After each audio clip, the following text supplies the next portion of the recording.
Guerra do Vietnã. Retomando o passado do Vietnã, temos que a região do Vietnã pertencia a uma região maiormente chamada de Indochina. Essa região fica ao sul-ocidente do território chinês. Era uma colônia francesa e a Indochina ela foi dominada pelos japoneses durante a Segunda Guerra Mundial. E depois que a Segunda Guerra Mundial chegou ao fim, nós temos a guerra a Guerra da Indochina Francesa. Foi uma guerra de independência contra a França de toda a Indochina. A Indochina acabou originando, depois do final da guerra, em que foi vitoriosa e se tornou independente, Camboja, Vietnã do Norte, Vietnã do Sul e Laos. Basicamente, a Indochina se fragmentou em 4 países. Talvez essa parte geográfica seja importante nas provas de segunda fase. Eu já vi mesmo cair em questões pedindo o nome desses países da antiga Indochina francesa: Laos, Camboja, Vietnã do Norte e Vietnã do Sul. Com o fim da Guerra da Indochina Francesa, foi estipulado a divisão do Vietnã em 2 estados diferentes, devido às grandes divergências políticas que existiam nessa parte da antiga Indochina.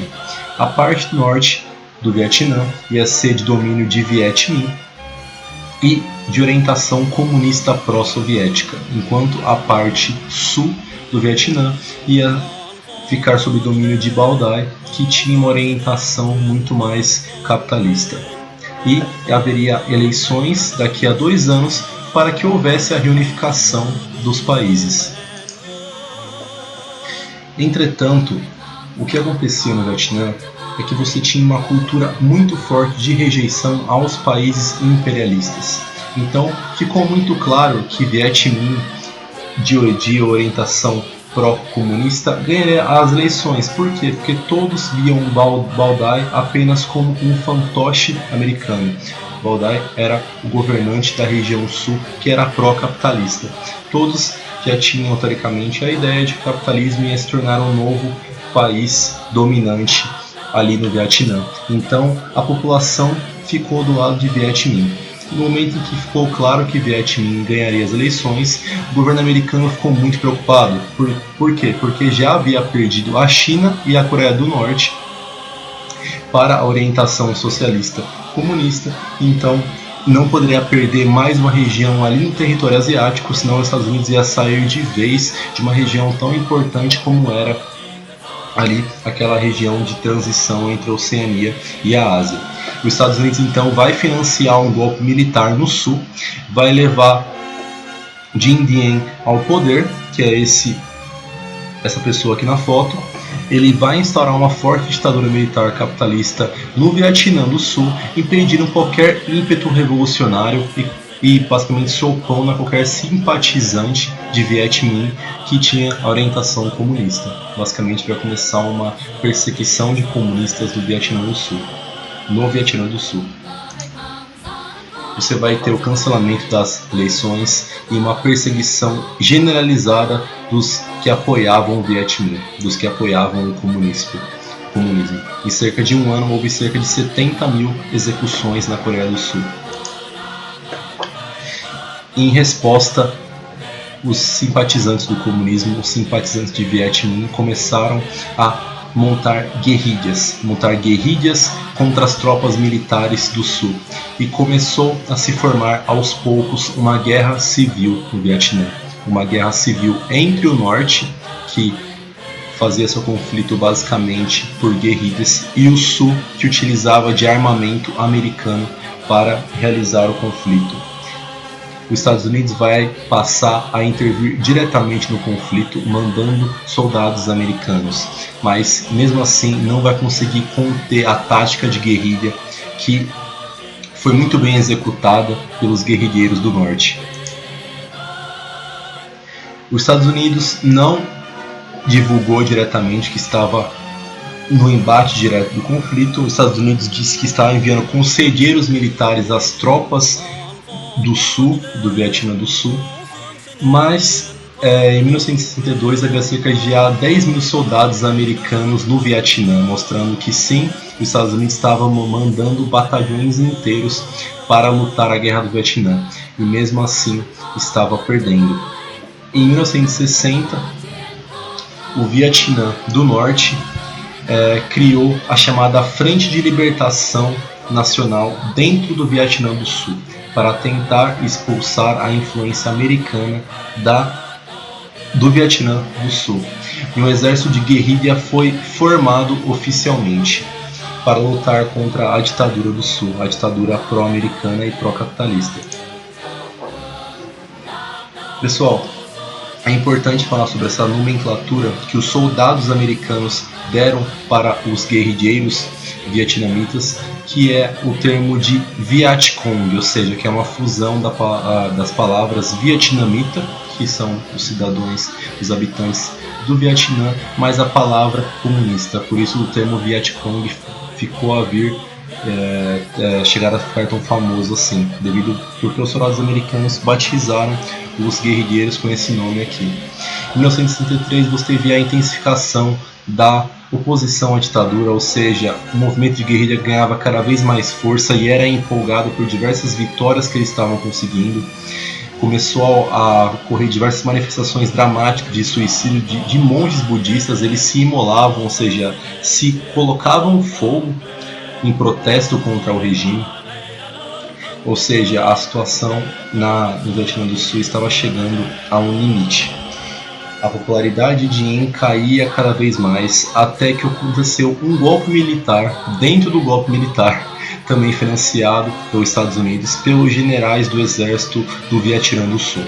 E o Diem vai acabar caindo para tentar abafar um pouco ali aquela oposição sofrida até mesmo pela população do Vietnã do Sul. Você vai ter aumento da presença americana mais ainda para tentar conter os avanços das guerrilhas. Você vai ter meio milhão de soldados americanos no Vietnã. E com essa quantidade de soldados americanos vão começar a surgir as primeiras manifestações internacionais em relação à presença americana na região, porque não existia um motivo, uma justificativa muito clara, uma justificativa cabível para os Estados Unidos estarem enviando tanto soldado assim para um país que não era território americano. E você vai ter também a grande influência do movimento cultural da década de 60, que realmente vai pesar nesse conflito. Vai ser a primeira vez que o movimento cultural vai influenciar tanto num conflito militar dessa maneira. Por isso a Guerra do Vietnã é tão importante, não em si pelo contexto da Guerra Fria, pelo contexto militar, mas pelo quanto a cultura dos anos 60 influenciou esse conflito e acabou colocando por terra esse conflito. Esse movimento cultural ele vai basicamente sinalizar a chegada de uma nova geração na cena política. Foi a geração que nasceu pós Segunda Guerra Mundial, a geração que nasceu mais ou menos ali em 45, 43, ali no finalzinho da Segunda Guerra Mundial. Então foi uma geração que já viu o mundo destruído e viu o terror iminente que a guerra poderia trazer. Além disso, estava sob constante tensão em relação à Guerra Fria. E os jovens começaram a cultivar diversos valores pacifistas, valores contra a guerra, valores de contestação da moral vigente. Por que os Estados Unidos têm que ir até o outro lado do mundo, enviar soldados até o outro lado do mundo para promover uma guerra? Por que os Estados Unidos têm que fazer isso? Começou a se contestar todo esse discurso político. E além disso, você tem a consolidação de uma cultura nova. Você tem um novo gosto musical surgindo, que era o rock and roll, principalmente com os Beatles, que foi uma revolução no período. Você tem a introdução de uma nova maneira de vestir, todas introduzindo esse choque de gerações, todas introduzindo essa mudança cultural muito forte que existiu na década de 60. Você vai ter também outra coisa muito importante, principalmente nos vestibulares recentes, pois esse é um tema em vigor na mídia atualmente. Você vai ter a mulher superando finalmente a ditadura patriarcal. A mulher vai superar aquela condição de apenas um elemento doméstico e vai passar a reivindicar, por meio de protestos e manifestações, um papel maior na sociedade. E uma das grandes conquistas nesse momento da mulher foi a pílula anticoncepcional, o que trazia uma nova posição à mulher, fazer com que a mulher chegasse a um novo patamar na sociedade, pois ela não era vista apenas como uma parideira como era antigamente. Essa era uma visão muito difundida naquela época. E basicamente a mulher estava emancipada. A pílula anticoncepcional foi uma ferramenta muito importante para a emancipação feminina nesse momento. Nós temos também a questão racial nos Estados Unidos, que também estava em vigor, estava gerando diversas manifestações. Você tem o aumento das reivindicações por liberdades civis desde o final da guerra.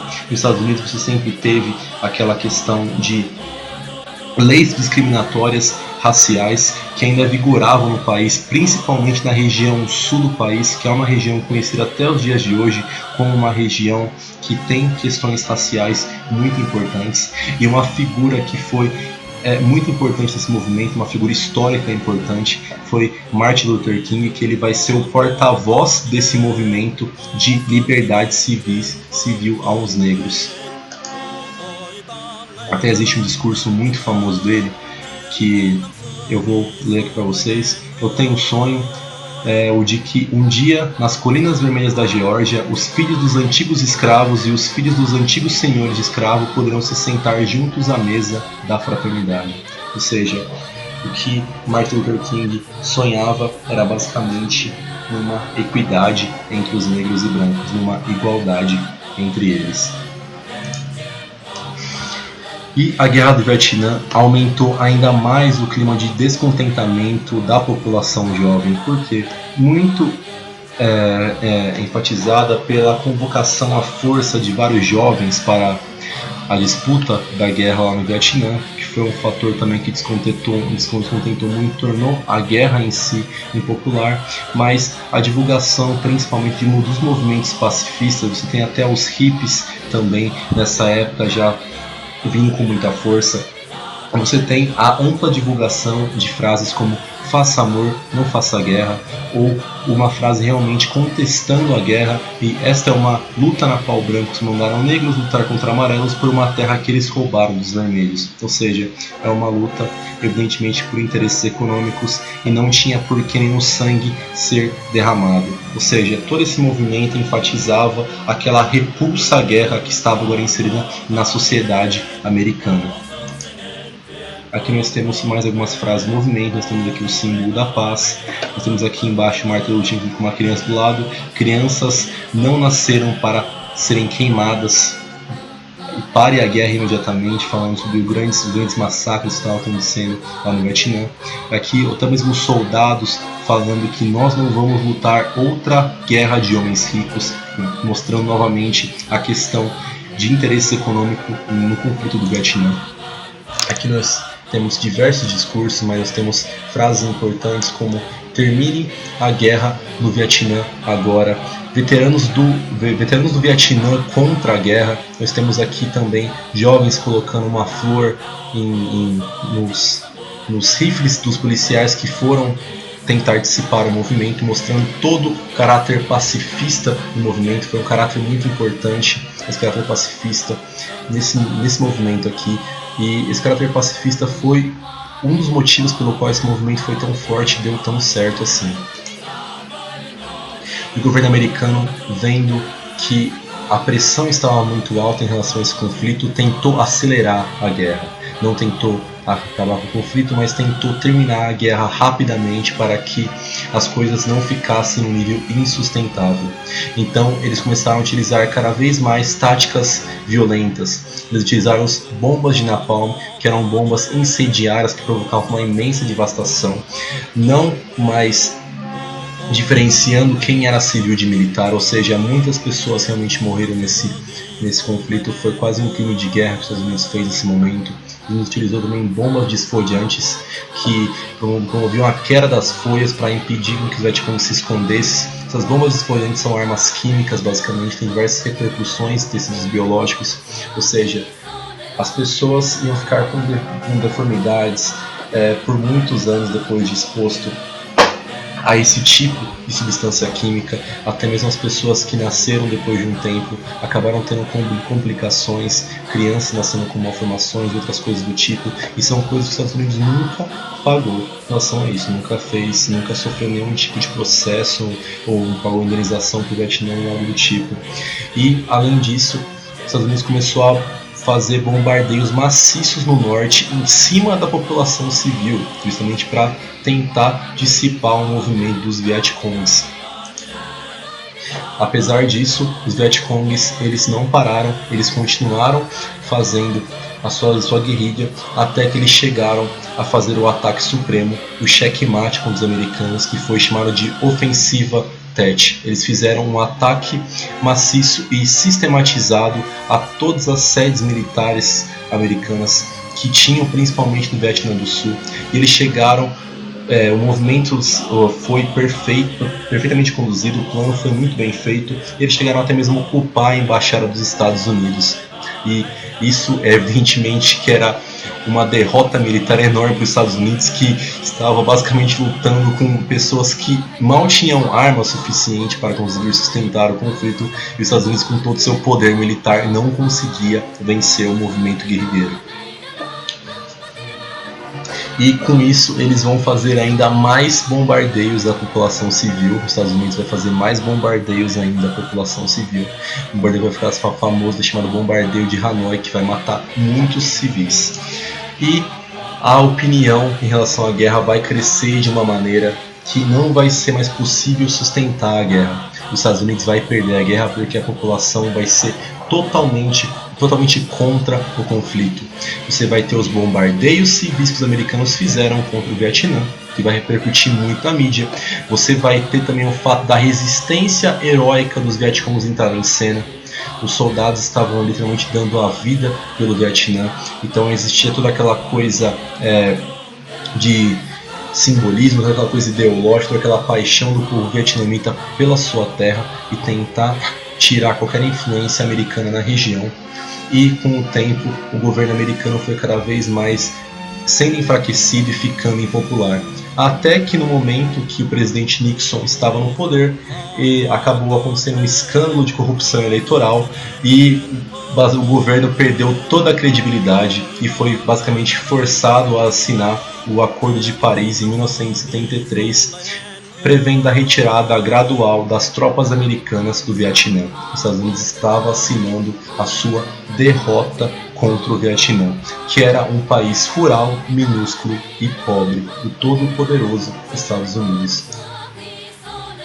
E em 75, cerca de 2 anos depois, o Vietnã vai ser reunificado. O Vietnã vai ser reunificado em nome de uma república socialista. O Vietnã vai se unificar como um país socialista.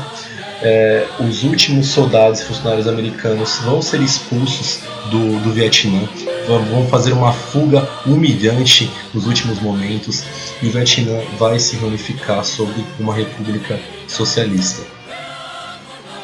O Vietnã atualmente passou por diversas revoluções econômicas, principalmente na década de 90. Ele instalou um modelo muito semelhante ao chinês, que é um modelo muito parecido com plataforma de exportação. Existe aquela grande produção industrial para exportação no Vietnã. O Vietnã passou a acumular capital estrangeiro, o Vietnã passou por sua modernização, e o Vietnã hoje é um dos países mais tecnológicos do mundo, e é um país que tem um PIB muito relevante. E o Vietnã, devido a essas consequências econômicas, vai passar a integrar o grupo chamado dos Novos Tigres Asiáticos, ou seja, aquelas ilhas ali da região da Ásia que acabaram por se tornar grandes potências econômicas, né? Evidentemente que são potências continentais, potências regionais aí.